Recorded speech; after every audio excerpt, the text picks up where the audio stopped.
Welcome to the Golf Improvement Podcast, episode 47. Welcome to the podcast for golf lovers and enthusiasts who are looking to take their games to new heights. Dedicated to custom club fitting, short game improvement, and effective practice to improve your golf game. This is the Golf Improvement Podcast with your host, Tony Wright.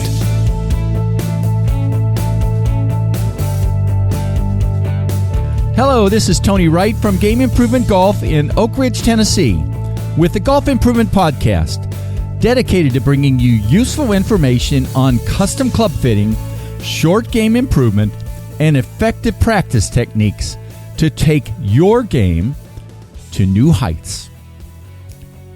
Well, I made a great new friend at the PGA show, Robb Gibb, who I'm interviewing today, and I believe you'll really enjoy learning how he became a senior SAM Putt Lab putting instructor, one of only 4 in the world. My friend Glenn Coombe, who is handing over the SAM reins, as I guess I would call it, to Robb, I think made a terrific decision. I really enjoyed learning and talking with Robb, and you'll see that come through in an interview. But one of the things that's really interesting to me, and you'll hear Robb's story, is sometimes how adversity ultimately brings great things to people. So that's a theme that happens a lot of times. So I hope you really enjoy this interview today. And also make sure you listen to what Robb says right at the end of the podcast, where I asked him to provide some nuggets for golfers about how to improve their putting. He really provided some golden advice there. So here we go with Robb Gibb.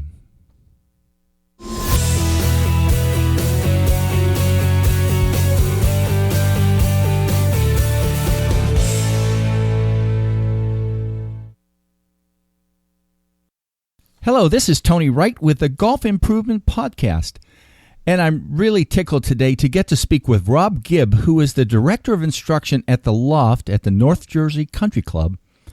But most interesting for today, he is a senior SAM Putt Lab instructor and also now the U.S., well, actually February 29th, I guess, and maybe now, I don't know, the U.S. SAM Putt Lab sales representative. But he is one of 4 people since the development of the SAM nearly 2 decades ago to become a senior instructor. And he's also only the second person in the United States to achieve, and the only PGA member in the world to have that designation. So we're going to talk a little bit about that activity, how that came about, and also putting instruction. So Robb, thanks for doing this today.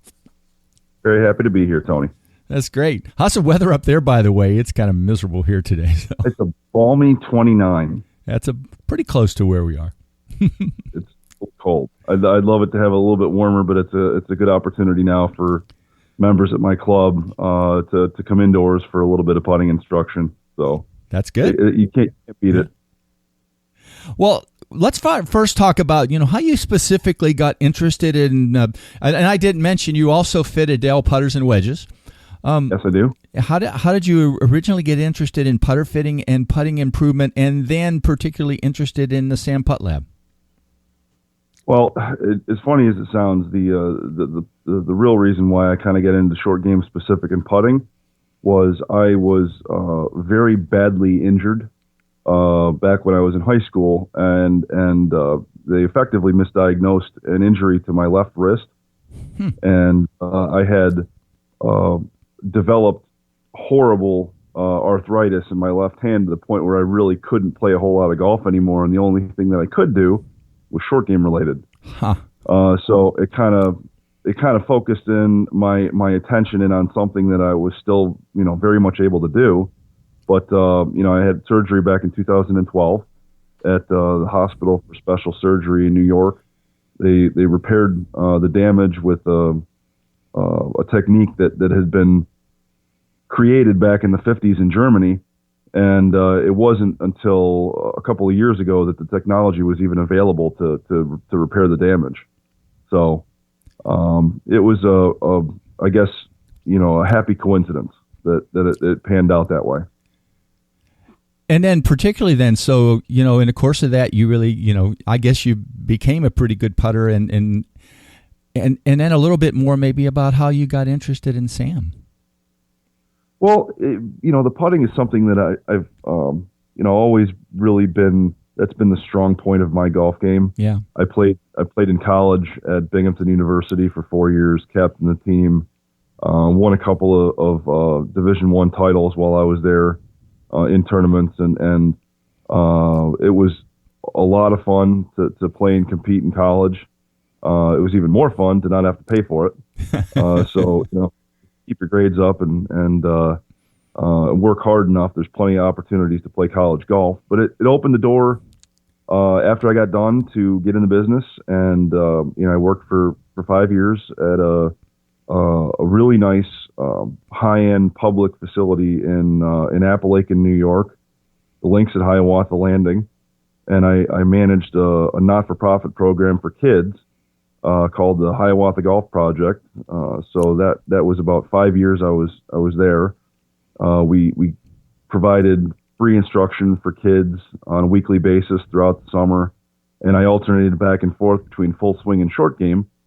So each week I would do something a little bit different, but it was chipping, pitching, putting, drills, different exercises. So I've done it I've been involved with it for a long time, but it really wasn't until I got to North Jersey that I started to get very much interested in technology. So I went and did level 1 before even having purchased Putt Lab. Yeah. And I, as a happy coincidence, I met Glenn Coombe, the putting doctor, on the driving range at Orange County National. I was asking about information pertaining to Putt Lab, and I just happened to walk up to Dr. Putt Lab. Yeah, right. So it was it was a nice conversation we had. I attended the education event with Dr. Christian Marquardt at the Orange County Convention Center, and level 1 was really kind of basic introductory usage of the equipment, graph reading, analysis, the various elements of the program that you can use. Level 2 is a little bit more in depth. And then as you get into level 3, what I've come to find out is most of it was actually biomechanics. Ah, okay. So it was very interesting spending time with Christian for about 8 or 10 hours. We were actually Skyping back and forth between the U.S. and Germany. So it was a long conversation that we had, and it was something that I thought was absolutely fascinating. So. I've enjoyed using the program. I've enjoyed using the equipment, and it's complemented what I do at my club anyway. Yeah. Because I also have Dell fittings that I do now, and I've had a number of them since I got my unit, since I got my fitting system through David E. Dell. But it's been good for me. It's been good for the club, an additional service that I'm providing. And so far, the feedback has just been absolutely through the roof. The torque system is great. So I've heard a lot about that. That's right. Well, so you said something that I want to pursue a little bit more. From the outside, I've also done level 2, but I guess I was sort of guessing that level 3 was much more into motor learning stuff. But obviously you can't talk about everything that you went through there. I mean, did Christian approach you to do level 3? And then, sort of what was the balance of things related to biomechanics and motor learning? Because, we all know that Christian's like a sort of pretty smart about the whole world of motor learning stuff, right? Well, I mean, to answer your first question, it was something that I had pursued with him. Yeah. I had inquired with him shortly after completing level 2, and I think he really wanted to give me an opportunity to use the software and the equipment a little bit further before he actually permitted me to pursue level 3. Yeah. But I had inquired with him, and I had actually offered to make the trip over to Germany. Oh, smart move. I might hop on. Yeah. And I'll come over. I'll be happy to, because I was curious to also see the facility, and I haven't had the opportunity yet to get over there, but. Michael Goebel is his day-to-day operations manager And, he and I chatted at the PGA show about making a trip over at some juncture. So I definitely want to see their facility. But it was, level 3 was a lot of it was, you're right, was some motor learning, was a little bit about, and I would say not a little bit, a lot of it about reading the graphs and identifying yips, techniques that you can do to help alleviate them. So most people don't know this. He's actually one of the world's experts in handwriting. When we did a podcast, he talked about that a little bit, and then I think I heard another one from another person where he talked about that. That's a fascinating twist on becoming a putting expert, right? Yeah, the technology is very, it's very compatible. When you're identifying yips, he showed me video and documentation pertaining to people that are violinists, that are pianists, that have struggles with motor control. And, he actually showed one of the instances that was really bad with a piano player, where he had him play the piano on the corner of a table. And then he painted keys on the corner of the table. And then he had him play a piano where the keys were actually fixed. And then he had him play a piano, obviously traditionally play a piano. And each level that he went through, it identified more and more instances of the muscular control, his ability to control his fingers, and it was fascinating. So I was hooked, in looking at this data, because you can really see through graph analysis, you can see when somebody struggles. Yeah. And I've not had, instances in my own game where that is developed, but it's frightening, as a high level player, what Ernie Els is going through right now. That's right. Yeah. Changes and he's, the struggle is real. There's plenty of players that I know here in New Jersey that are top level playing professionals that struggle. And it's frustrating when you hit the ball to 8-10 feet, and it's a lot of times you feel like you can't hit water if you fell out of a boat. But it's tough. Yeah. And the data is so unbelievably accurate. When you look at the information with PuttLab, it's about what information you provide the student. So I work very hard to balance in between not enough and too much information.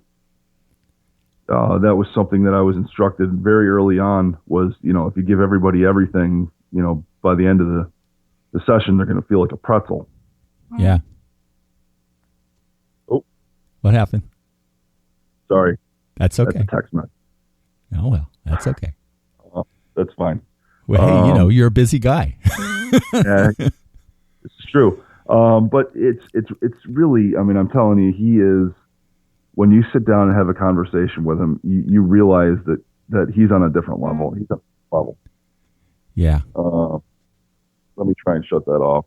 That's okay. There we go. Is that a little better? Yeah, that's fine. He's on a different level with what he does. And the technology is getting better and better. So when you think about where PuttLab is now, where Balance Lab is now, and where it's going to be in a couple of years, I think there's going to be a lot more instructors that are really paying a very close attention to what kind of data they can collect from students. I like the idea of working with somebody, trying to get them to a point where they're putting well, and then ultimately when they are rolling the ball very well, you capture some data. And at some point down the road, if they start to struggle again, you can actually run a comparison report to see what they were doing when they were playing well or putting well versus what they're currently doing. So it gives you a baseline to kind of transition towards, or to move your instruction towards as a teacher. And as a fitter, it's invaluable. I use it with my Dell fittings, and I'd probably say I'm one of very few that actually do combine the Dell fitting process and the PuttLab analysis. But for me, been very beneficial because I can actually see real numbers. Well, that's interesting. Obviously, in most people that listen to this know I sort of set up a set of questions and stuff. Was there anything else from the training that, and what you're saying is sort of what I expected. It's one thing to get certified, but when you do some kind of test, you always learn something. Any other particular things about that really stand out in your mind that you learned from the things you did with Christian that you haven't mentioned so far? Well, the kind of the practice techniques that you can use when you're trying to help somebody alleviate the yips. Yeah. A lot of what we talked about pertained to that. Basically, using the software to kind of, instead of looking at numbers, you're sort of looking at a putting stroke. So I would say after working extensively with Glenn and with Christian, I had a really strong base to teach with using PuttLab, but the application in the form of yips, trying to hit, Christian talked about putting a ball against the corner of a range mat to where the ball couldn't move, and then making a couple of practice strokes and trying to collect the data until the person stopped flinching at impact. That's fascinating. Yeah. With the ball. Yeah. And then micro strokes where you actually only move the putter 2 or 3 inches, and also collect the data to see the reduction in the amount of neuromuscular activity, smaller motor movement. He was, when we went into depth on that, it was 3 or 4 hours of me just listening to him go on, and it's fascinating because the relationship between artists and athletes is very close. So, I'm reading some things about that right now too. That's another topic for another time, but yeah, boy, that's for sure. And it's fascinating because a lot of it, I was able to bring back and do some work with students on taking away the ability for them to see the ball, testing without the ball, and actually trying to combine the two where they're guessing as to when the ball is actually going to appear. They can't see, they're not looking, they're making a couple of strokes, and then all of a sudden at various intervals you replace the ball, they make contact with it, and effectively all of the yip goes away. Huh. So there's so much stuff that you can do with it, and the putter fitting is just one component. The analysis is just one component, but when you start lumping it together, you can really help people that struggle with that element of the game. And it's so subjective from each individual teacher as to what chunk of information or data they actually choose to use. Yeah.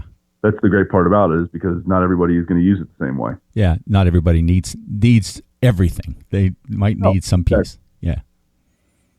Well, let's switch gears a little bit. From your perspective now, and doing a lot with putting improvement, maybe mention a couple of things that you think a lot of golfers aren't aware of in terms of putting improvement. Well, truthfully, having a properly fit putter is one of them. Making sure that the equipment is set up correctly. I'm a big proponent of speed control.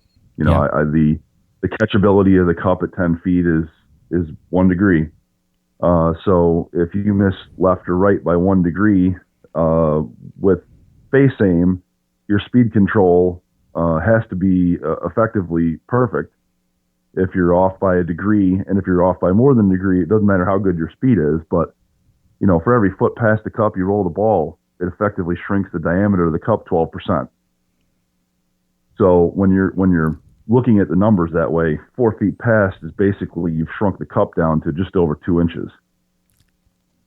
So it gets smaller and smaller. So I'm a big speed guy.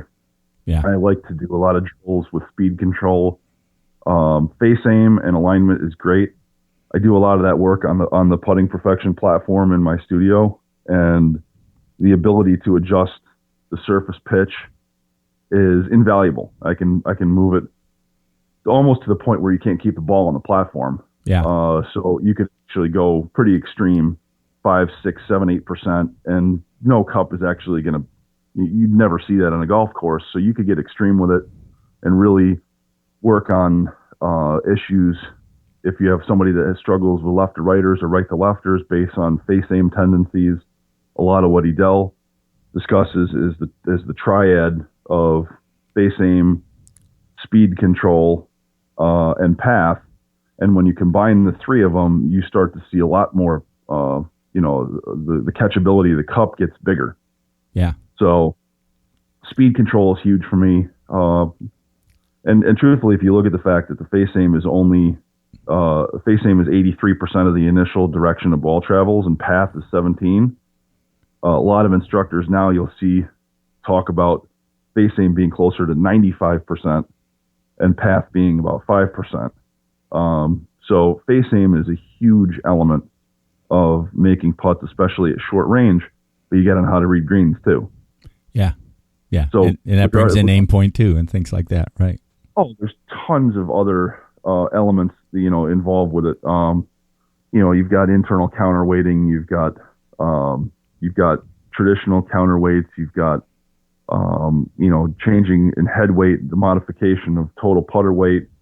All of it really has a direct effect on the feel for the student and the ability to roll a ball a specific distance. But unless you test for it, unless you really take a close look at what you're using, you may make putts, you may make more with something else entirely.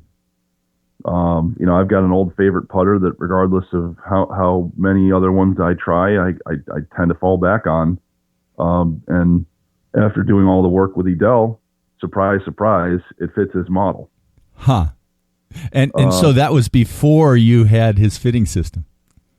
Yeah. And it basically was a limited offset, reduced offset Scotty Cameron, I've had for 20 years. That was a Pro Platinum from back in '97. That was a mid slant, and I had it adjusted. The loft effectively was perfect. That I had it bent. Lie angle was effectively perfect. And if you're going to go with a putter that isn't a torque series putter where the face balances vertically as opposed to horizontal for a face balance putter, or the other way, traditionally you see 30, 45, and 60 degree toe hang putters. If you're going to go with a 45 degree toe hang putter, which is what this is, it effectively fit me perfectly. So I've used probably 5 in my life. I don't switch putters very often. Yeah. And I've had a couple over the course of my lifetime, and that's one that I just always fall back on because it looks perfect. To me, it visually sets up well. I like the feel of it, and it's a go-to that I fall back on. But, when I went through the Edel fittings with Robb Gallagher in Texas, the data that we came up with was very similar, almost exact. So I have to grab one, and sometimes it happens. You grab one off the shelf, boy, that feels good. But the likelihood of that happening is pretty small. Yeah. Well, so things are going to continue to get more busy for you. Can you talk a little bit about, so what becoming the Sam Putt Lab rep is going to mean for you maybe in the next 6 months? I'm sure you're going to be doing a lot more traveling and things like that, but, what do you see happening? Well, it's certainly something that I've had to really sit down and think about, because I do have responsibilities at the club that I'm at, and this is the direction that I want to go towards. But it's balancing that for as long as the membership at my club are going to allow me to do it. Yeah. I have been able to do quite a bit at my facility. They've given me a lot of leverage, a lot of leeway, to bring in equipment, to buy my own equipment, to build my own studio. And, if at some juncture, my responsibilities with Science in Motion and Edel, intervene too much with my day-to-day responsibilities at the club, I'll have to cross that bridge when I come to it. Sure. It's good you got that kind of relationship, though. That's neat. Well, the membership have been very supportive, and I appreciate, what the past presidents, the past board at my club, and now the current, board of governors at North Jersey have allowed me to do. So it's with their blessing that a lot of this has been able to happen. And, as long as I continue to support the membership and really focus while I'm there on what I have to do with the members at the club, it's great. They've been very supportive, and I don't really foresee that changing unless I just get too busy doing other things. And then I completely understand. Yeah. And you're going to be out putting in, we didn't talk about, maybe that's a topic for a future thing, about putting in a bunch of putting perfection platforms. I know that you and Glenn have been doing that a lot the last couple months, which is, we're not going to go into the details of that, but basically it's a platform where you can adjust the pitch and the slope of the putts, and you can put in a balance slab where you're standing on it, and it's a pretty cool tool. So it's a very useful tool, and it's something that we've done. We just actually this morning found out we got to go to Texas to build one, but we put one in at Doral in Miami, and also at Baltusrol here in New Jersey, about 15 minutes from where I live. So we've already had two. This will be the third one so far this year. We got a couple other ones pending. So it's busy. It's good.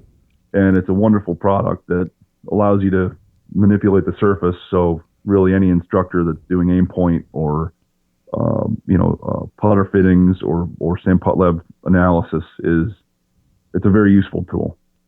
Yeah. Exciting stuff. Well, Robb, let you sort of get the last word and mention, just maybe perhaps a few simple things. And I'm sure we're going to do a couple more interviews over the next year or so, but, the golfers can do to improve their putting. Truthfully, a lot of work with eyes closed, speed control. I'm a big believer that developing natural athletic tendencies in your putting stroke are going to result in a little bit more of a natural, repetitive motion. I like to have them, toss balls underhanded towards the cup, like you're basically playing horseshoes. Yeah. To try and get an idea for how large the motion needs to be of your arm movement. Trying to get the ball to roll specific distances, varying the distances. And then when you work on short putting, I've never been one to hit, 1,000 straight 3-foot putts, because what's the likelihood you're actually going to see that? Yeah. So I like to see, there's a drill that I do with a lot of my students that I actually picked up from David Ledbetter a bunch of years back, and he had this drill where you have a series of putts that work around the cup in a circle, but each distance is a foot further. Oh, okay. So you have 3, 4, 5, 6, 7, 8, 9, and it kind of looks like basically like a horn. And you just you start off with a shorter distance and you work your way around, and the drill isn't over until you've holed all 9 in succession. Ooh, that's a good one. It's tough. That'll keep you working hard. That's a tough one. But the short putts, it's critical that your speed control is good, or else you're going to have to make a whole lot of those knee knockers. So a lot of what I end up working on is speed control, is tempo related. The distance control is critical for making a lot of putts. And it all falls back to me on making sure that the equipment is set up properly, that you're using something that you can align properly. So, the tools are very important. And the technique is something that I think anybody can learn to be an effective putter. But there are certain people that are pretty naturally gifted. I've spent some time, at length conversations with some premier putters, and they have all effectively said the same thing: is you're trying to figure out what the speed control is, and then ultimately when you're making contact with the ball, you just try and go blank. Yeah. And not really concern yourself with the outcome. Boy, that's a huge one too, isn't it? Well, it's something. A couple of years back, I had a nice conversation with Brad Faxon. Yeah. And when I was up in New York, we used to have a tour event at my home golf course growing up, Enjoy Golf Club in Endicott, New York, and it was the home of the BC Open. And he came pretty much every year for the majority of, from when I was, 8 years old, 9 years old until I was out of college. And I cornered him one year on the practice green and asked him that. And he, he was very polite and sat there and explained to me that really he's trying to read the green, the effective slope of the green. He's trying to judge speed. And then when he hits the putt, he tries not to care. Mm. He tries not to care about the result, whether it goes in, whether it miss or make. He just tries not to care. And I thought that was absolutely brilliant. Yeah. Yeah.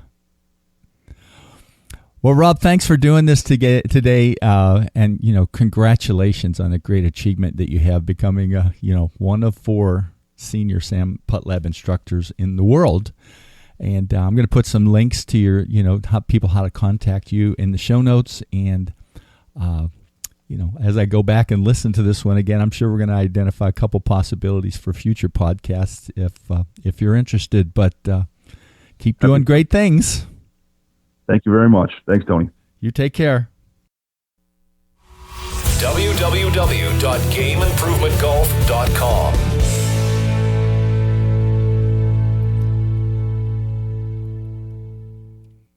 Well, Robb, thanks again for that interview. I'm really looking forward to stealing some of your knowledge about how to effectively use the SAM Putt Lab to help golfers play their best. To find out more about how to get in touch with Robb, see the show notes. And just a personal note, Robb, please say hi to Uncle Mark. That's a little bit of an inside thing. We had a little discussion afterwards and made an amazing connection. I have a request for you listening to my podcast today. I put a link in the podcast show notes for how to find my podcast on iTunes. And if you listen to my podcast and love it and have not provided a review there, please do that. It helps move it up in the ranks, get more exposure to it. Finally, this is sort of an unusual day. It's the 15th. And each month, I write a monthly newsletter. Well, today is the start of my 6th year of writing my newsletter on custom fitting and golf improvement. And I put a link to the February newsletter in the show notes. So if you don't get that, I hope you read it. And you can subscribe to my newsletter through my website to get it in your email every month on the 15th. Well, that's it for today. And in 2 weeks, you'll hear from another new friend, Stephen Yellen, the developer of the Fluid Motion Factor. You'll learn some about what the Fluid Motion Factor is and how it can help you play to your potential. I get to talk to some really neat people, and I know you're going to enjoy this interview with Stephen. See you in 2 weeks on Leap Day.